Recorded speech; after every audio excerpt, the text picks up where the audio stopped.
What can we learn from the first century church?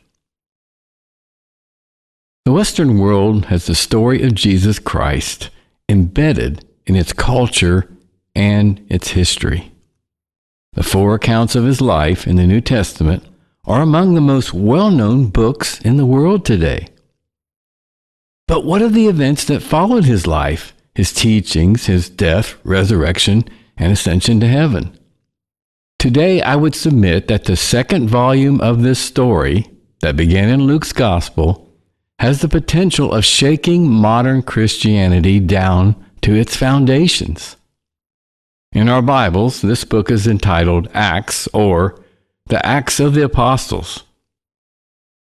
In the preface of his translation of Acts, entitled The Young Church in Action, J.B. Phillips wrote, "It's impossible to spend several months in close study of this remarkable short book, conventionally known as the Acts of the Apostles, without being profoundly stirred and, to be honest, disturbed.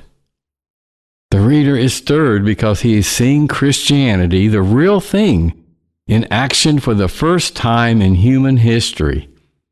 The newborn church, as vulnerable as any human child, having neither money, influence, nor power in any ordinary sense, is setting forth joyfully and courageously to win the pagan world for God through Christ.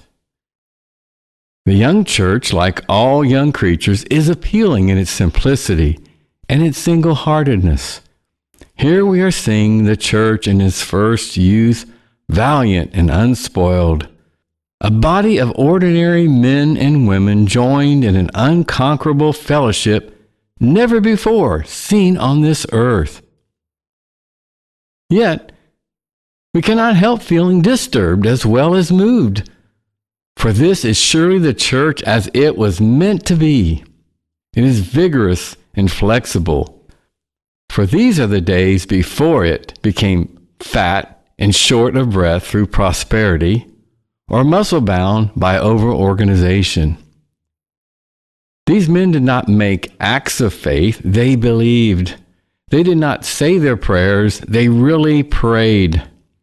They did not hold conferences on psychosomatic medicine, they simply healed the sick. But if they were uncomplicated and naive by modern standards, we have ruefully to admit that they were open on the Godward side in a way that is almost unknown today." End quote. If anyone else is interested in why these comments were made and want to be challenged by them, I hope you will continue with me in this series and perhaps go to my internet page, livingtruth.com, for more information. Thank you.